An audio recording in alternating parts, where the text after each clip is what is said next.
souhaiter bien le bonjour. Aujourd'hui, j'espère que vous allez bien. Et aujourd'hui, je souhaite vous parler des mémoires ancestrales.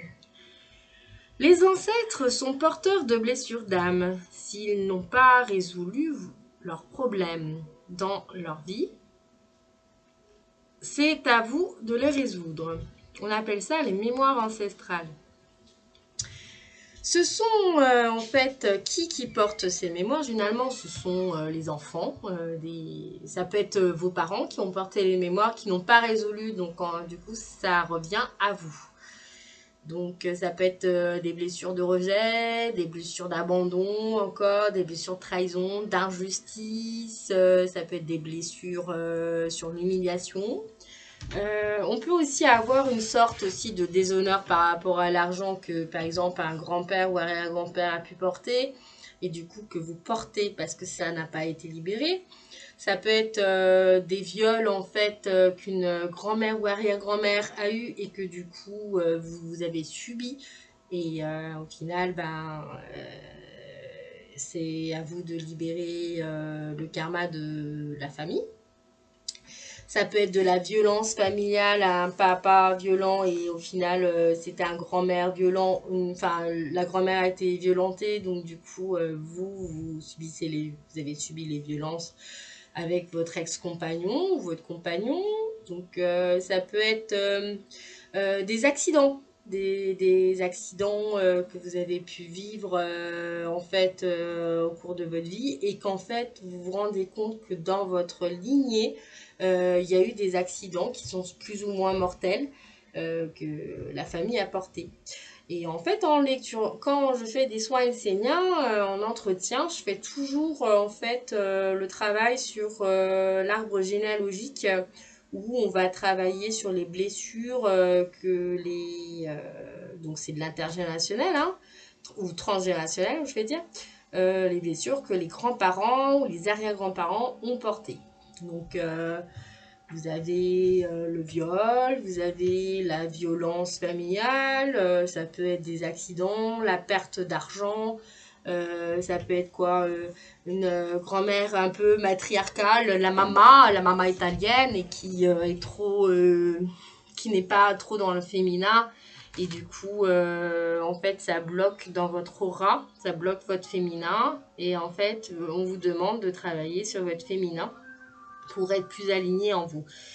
Voilà, qu'est-ce qu'il y a comme exemple qui pourrait vous parler comme ça peut être aussi des grosses mémoires de guerre dans les années 39-45 où finalement il y a eu tellement de souffrance que le grand-père n'était pas bien, donc très pauvre.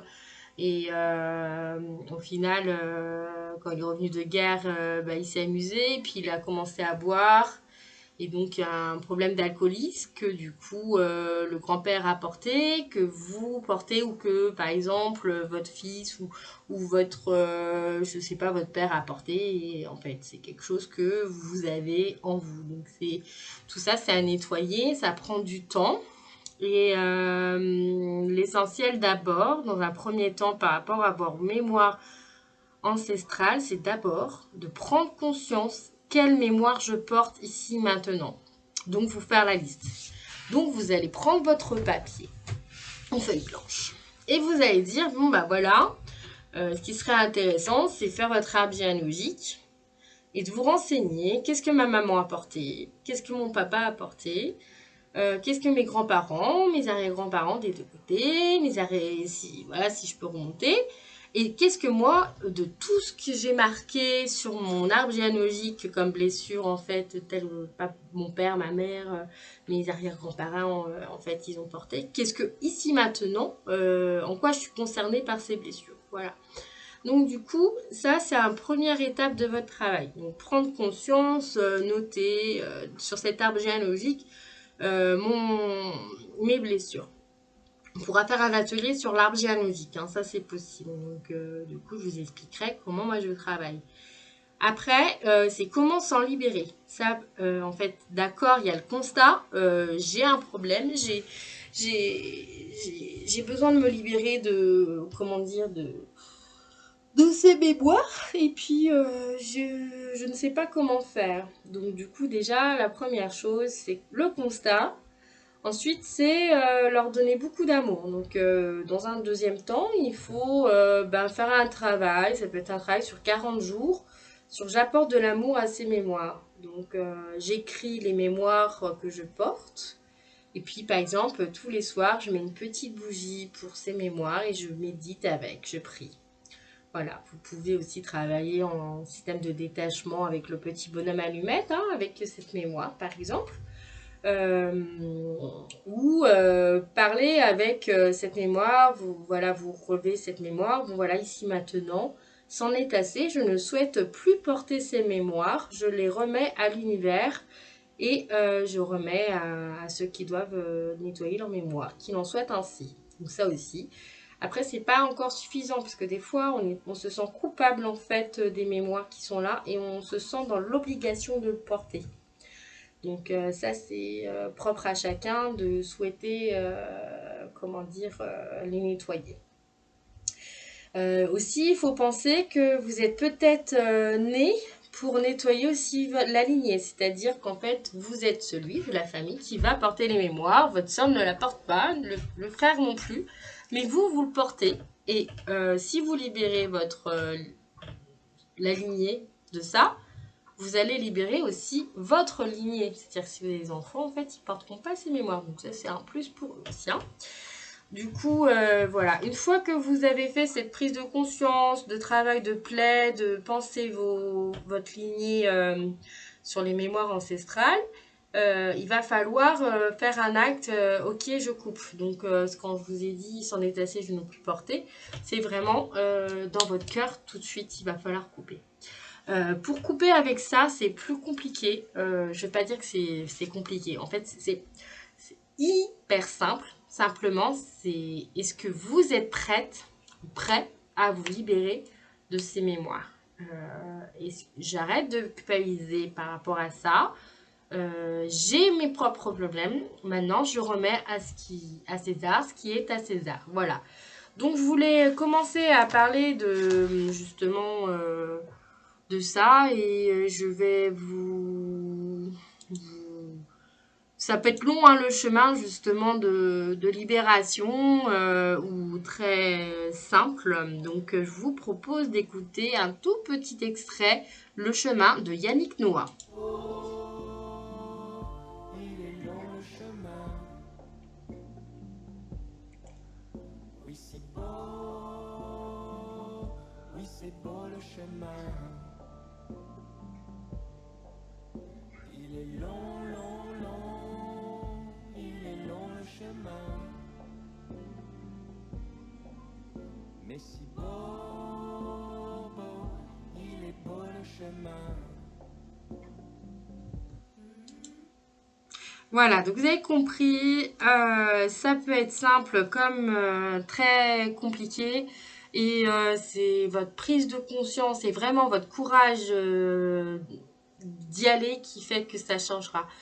J'aime beaucoup aussi un livre de Jacques Salomé, Le courage d'être soi, qui m'a beaucoup porté quand j'avais 20 ans parce que je sortais d'un divorce de mes parents à l'âge de mes 16 ans et ça n'a pas été facile. Et donc, c'était très violent, les mémoires de la famille. Et puis, donc du coup, j'avais besoin de travailler sur moi et de trouver des textes qui m'apaisent, qui me parlent. Et le courage d'être soi, en fait, ça m'a parlé parce que je me suis dit, mais Marine-Webb, tu es toi. Et en fait, faut que tu en veuilles, faut que tu en veuilles de dépasser parce que un jour, tu auras dépassé ça, tu seras tellement contente d'être rendue à dire, ok, c'est bon, stop. Et en fait, le stop, il est hyper important. Stop, j'arrête de porter. Stop.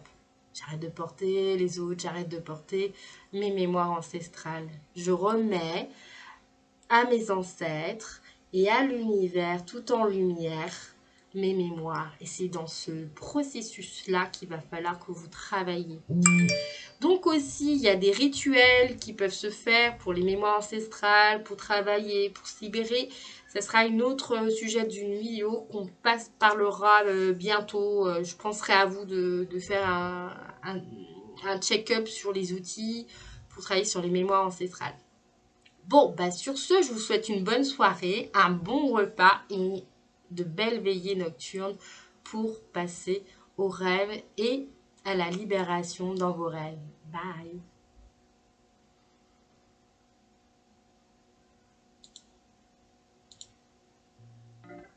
Alors maintenant, elle se met. Chut, j'ai pas fini.